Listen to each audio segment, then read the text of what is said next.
obviously a black girl. At the time we were called colored people, Negroes. And my grandmother was a maid. That's all she ever knew.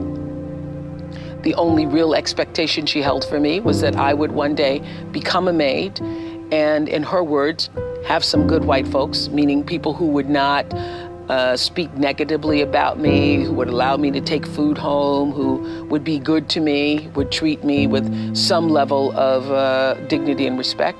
And when I was separated from my grandmother and sent to live with my mother at 6 years old, I suddenly land in a place that's completely foreign to me. I don't know anybody. I don't really even know my mother. I just know when people say, "That's your mother."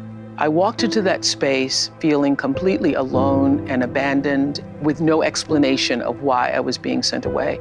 I remember the first night entering into that house and being told that I wouldn't be able to sleep with my mother and I wouldn't be able to sleep inside the house, but there was a little foyer porch before you actually got inside the house. And I was put outside to sleep there. I later realized it's because it was the color of my skin. My mother was boarding with this very light-skinned black woman who could pass for white. And I could tell instantly when I walked in the room.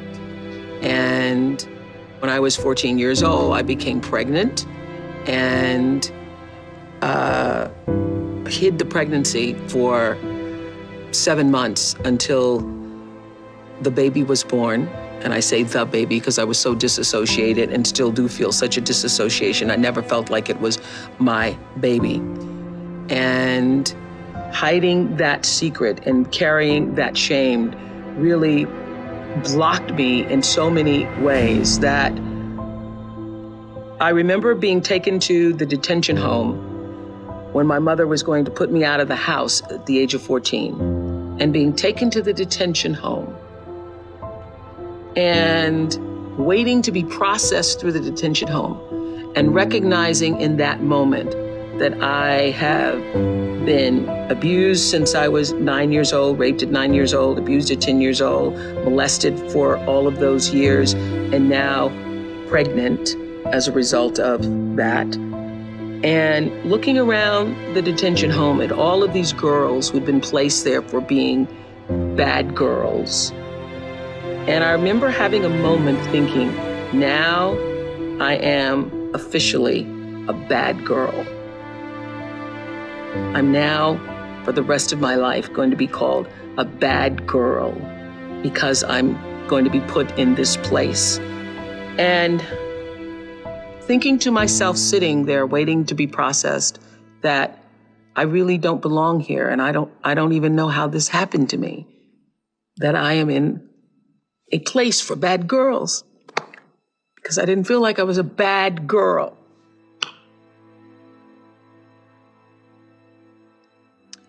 And as I sat there thinking, I don't belong in this place for bad girls because I'm not a bad girl, a woman comes out and says to myself and to my mother, "I'm sorry, Miss Lee, but there's not enough room on our docket for your daughter.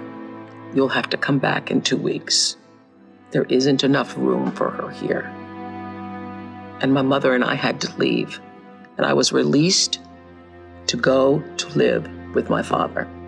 And that was my saving grace. And so from that moment forward, I felt like I had been somehow saved, that somebody up there, out there, recognized that I wasn't a bad girl. And now here I was going to have another chance.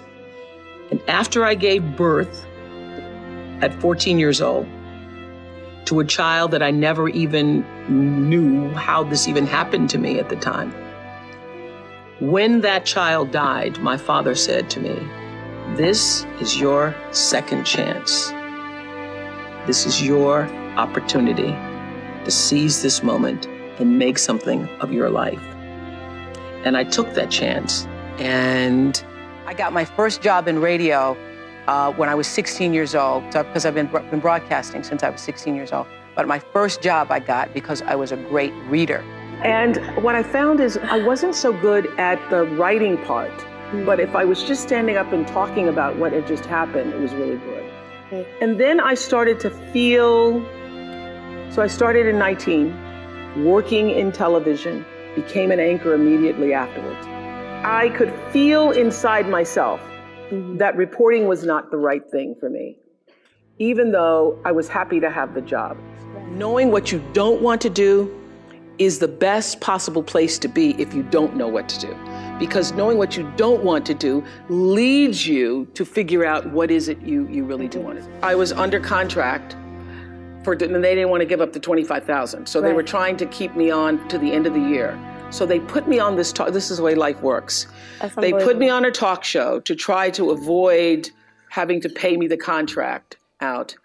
And the moment I sat on the talk show, interviewing the Carvel ice cream man and his multiple flavors, I knew that I had found home for myself. Because when I was a news reporter, it was so unnatural for me, to cover somebody's tragedies and difficulties, and then to not to feel anything for it. From doing 25 years and thousands of interviews on the Oprah show, it does not matter where you come from. I have seen people come out of the desert, walk across the desert, being born in the most dire of circumstances. Doesn't matter what your mama did, whether she did or had a PhD or no D. What matters is now, this moment, and your willingness to see this moment for what it is, accept it, forgive the past, take responsibility, and move forward. In more than 4,500 episodes of her show, her message was always, you can. You can do, and you can be, and you can grow, and it can be better. And she was living proof, rising from childhood poverty and abuse to the pinnacle of the entertainment universe.